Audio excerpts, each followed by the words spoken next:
This is Matt again and Tracky here. And today we would like to talk about leadership skills in Dragon Quest Tactics and why they are so important and how and why you need to build a team around your leaders instead of bringing leaders to your team. So let's get started.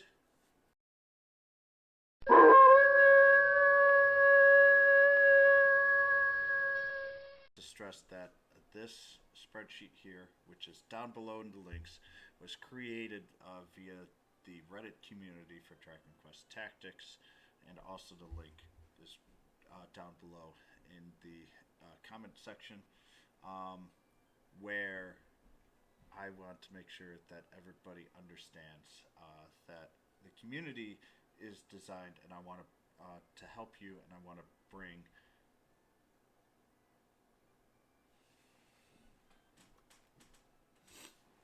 three, two, one. Before we get started, I want to let everyone know that this spreadsheet was not created by me, but instead by people in the Reddit community. And all that information, including the links to this spreadsheet and who created it, are down below in the description area for the notes. I do highly suggest to take a look at the Reddit there to help you understand and learn some of the other stuff as well, as it is a wonderful resource. Now, if you don't want to know future about what the Japanese version of this game has, then stay away because, or be very careful because there is a lot of, I would call, spoilers for for banners that are coming out. Um, but that's because both are in there, so don't worry too much about that. But if you want to be pure and don't want to know what's coming out, then avoid it. But otherwise, it's a great community. So first, I just kind of want to talk about these leaders. And your first unit in the game, or first unit on your team, has the leader. Only S and A units have leadership roles or leadership skills. They're called perks. And on the screen here is a Green Dragon perk, which I'll talk about a little bit later. Obviously, the S units have much powerful skills compared to their counterparts in A units, and on average, they are 2 times more powerful than the A units. So let's just kind of go through all the leader skills here, what they do, why is it important. White King has the best leader skill probably in the game for Magic, then still in the game for JP. It raises spell attacks by 10% across the board. It is very powerful, very broad, very useful. That's why in a lot of the reroll videos, which I'm also included, suggests that you get White King as one of your units due to the fact of this leadership skill. It's also a very good unit, but we're only going to talk about the leadership skill. So it will increase the potency of a team that uses spell attacks by 10% for their spells. So that's why I say if you have a leader, you try to build a team around it. Having White King with 4 physical type units kind of ruins his leader skill. But if you have all units that cast spell attacks, that does 10% more damage throughout. With White King being a very good spell user as well, you can see how leadership skills can really play a very powerful role, along with reason why you should, if you have a leader, you try to build a team around that leader. The next unit here is Killer Machine. As a unit, it's a very good unit. Physical, it does crackle type damage, blizzard, and crackle slash. It uses physical crackles, but it only raises crackle type physical potency by 20%. It's a very specific leadership skill. So is it powerful? Yes, but it's very, very niche. So as I say, there's going to be people like, well, for this battle, I needed to use Killer Machine because they're only damaged by Crackle type and only by physical. And you're right. Sometimes there will be specific battles where a odd leader is going to be very good. But I'm going to talk from a general sense for most battles. The next unit here is Prism Peacock, raises Frizz type potency by 10%. So it's any type of Frizz type's potency, but I do feel it's fairly niche. And also, White King does spells, all spells, but if you have a mix of Frizz Breath and Frizz Attack and Frizz Magic, this will be a little bit better. But once again, it's more niche. Emperor Slime is very niche but very powerful. If you have a slime party, it raises the all slimes defense by 30%. It's the highest number but very specific. Troll King, I think, is one of the sneakiest and most useful leader skills. It lowers the enemy's attack by 10%. So if you're having trouble surviving, especially if they go first and do an all-out rush and you're just losing enemies or losing your monsters, this could give you that one turn to counterattack and to stay alive or to heal, etc. So it is a very useful and a very broad skill. It's not as useful as the Right King, but I think it's the third best leadership general skill currently in the game, with White King being number 1 and a surprising unit being number 2, which is all the way at the bottom. Hybrid lowers enemy frizz resistance by 25%. I like this a little bit more than raising frizz type potency by 10%. I think it's a little bit better than the Prism Peacock. But if you have the Prism Peacock and not Hybrid and you're only going to be doing frizz type, then that's fine. My White King, I gave a Frizzle spell to, so if I'm going to go on a full Frizzle attack, I do occasionally use my Hybrid in some situations over the White King because of this 25% versus 10%. But if a group is not only weak to Frizz spells, or if I'm not going to be doing more than like 75% of my damage with Frizz, I will go to the White King instead. King Sheet Slime is a very interesting, raises all martial potency by 10%. It's rated very high. I think there's better units, but if you're going purely by martial attacks, then it is a very good unit. Let's see. Great Dragon raises the dragon breath potency by 20%. I originally wanted to use an all-dragon team. And so Great Dragon was actually my number 1 get on my rerolls compared to White King because of how I wanted to play. I'm a huge dragon fan, and I really wanted to get him. So I did get him along with a killing machine. But I didn't get any other dragons with the pulls that I've done, so he's not nearly as useful.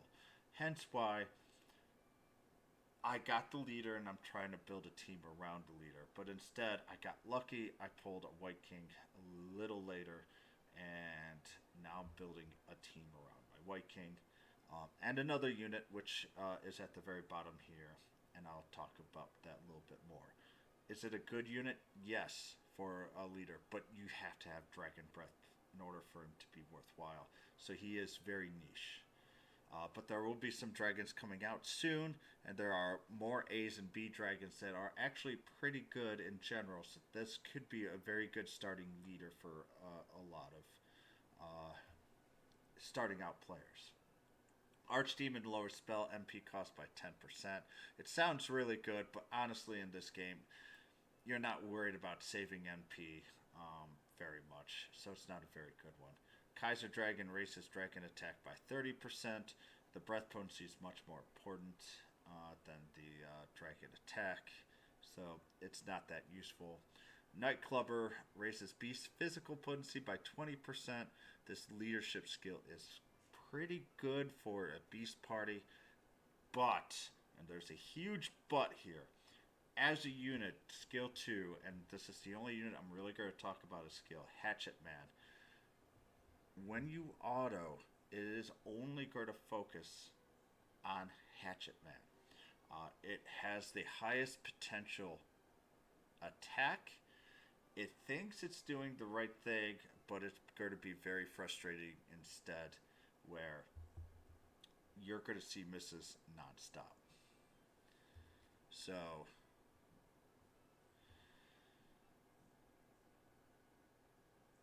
as a leadership skill, and I'm trying to say this carefully, it is pretty powerful, but as a leader, because his skills are so hard to use unless if you're willing to do everything manual, I have a very low rating of him because of that. Otherwise, I think it's pretty good. Um, it would just be nice if we could turn off skill 2, but right now, even in Japan, we can't do that. So until you can do that, to me, his leader rank is going to be lower than what other people would say. Hell Gladiator lowers enemy poison resistance by 50%. No. Poison in this game just takes too long. You want to finish battles in 3 turns or less. Poison just, no. Metal Dragon raises whoosh type potency by 10%. It's okay. Whoosh is actually something that a lot of enemies are weak to, but it's only by 10% and it's very specific on whoosh. More than likely, you can find something better. And actually, the second best leader in the game, I think, is Squidzilla. Raises physical potency by 10%. I pulled a Squidzilla. I love using my Squidzilla as a leader if I'm going to be focusing on a physical attack team. Uh, the only problem I have with Squidzilla is it's not agile. It tends to go slow. And I would really like to build him as a support unit or give him a long range physical attack. But I still haven't decided exactly where I want to go with him. But from a leader skill, I think the physical potency by 10% is fantastic. And if I have to rank the top 3 in the game right now for leaders is White King, followed by Squidzilla, and then Troll King. Now, the 4th best unit is, I think, for a leader is actually an A unit. It's not Green Dragon, but I'll tell you exactly when we reach it. Green Dragon raises Dragon Breath potency by 10%. It's half the skill as the Great Dragon, and this will be kind of the same repeat. So we have Wertorse raises martial potency by 5%. Gigantes, which I think it definitely deserves to be in the top 4. Great A rank, the best A rank, I think. Leader, lowers enemy defense by 10%. Very unique, very useful, especially if you don't have a Squidzilla. Actually, as a unit, I kind of like Gigantes a little bit better over Squidzilla. Um, doesn't quite have as much HP or attack, but still, it's a very good unit on top, especially for an A rank. Very underrated unit. Devil Moth raises whoosh type potency by 5%. Handsome Crab raises physical potency by 5. Striking Sabercat martial potency by 5. Lethal Armor raises inorganic physical potency by 10%. This is a semi-unique skill right now. Not fantastic, but it is unique right now and the highest physical potency for inorganics. Dragon Zombies raises breath potency by 5%. Living Statue lowers enemy attack by 5%. This is still actually fairly useful, especially if you don't have a Troll King like me. If I need to, I will put a Living Statue on my team for leadership there. Axosaurus raises Dragon physical potency by 10. Bone Baron Zam type by 5% are only Zam right now. Zap is Sylvapathicus, and I butchered this name all the time. I apologize. Zap type potency by 5. Slime Shroom raises Slime defense family by 15%. Once again, if you're using a slime party, that's a pretty good perk. King Slime is actually unique, raises slime martial potency by 10% for slime family, and we're into bees. I also have two other units that I don't have for A's. One of them is Hellion. It demon physical power plus 10%, which is pretty okay. Once again, it's good for if you're going to use demons overall. And Slimesicle raises crackle type damage by 5%, which is not really all that good overall. If I had to go with a fifth unit here, it would actually be the King She Slime. It raises the martial potency by 10%. They're all unique, and once again, it's more about finding the right leader for the battle that you're going and then building a team around the leader. That's where most of your tactics will actually come from instead of being inside the game. It's finding the leader, using its skill, and then finding units that will benefit most under that leadership skill. That's how you're going to get through some of the tougher portions parts of this game. So, I hope everyone has enjoyed this. Me and Draki, who unfortunately does not have a leader perk, because I know you're an S unit to me, but in Dragon Quest Tact, they didn't even give you an A ranking, which is very disappointing. But I do hope that you guys have enjoyed this. I hope that you guys are having a good day. But I do ask, if you have any questions or concerns, please don't hesitate to put down comments in the comment section. Please like and subscribe, because that helps me do more videos and grow as a content creator. And also, if you have any ideas or questions or a topic that you would like me to explore, please let me know as well. And so I can start planning for some of that. But thank you very much. I hope you're all having a wonderful day, but more importantly, your Serp Slimes and Drakis are even better.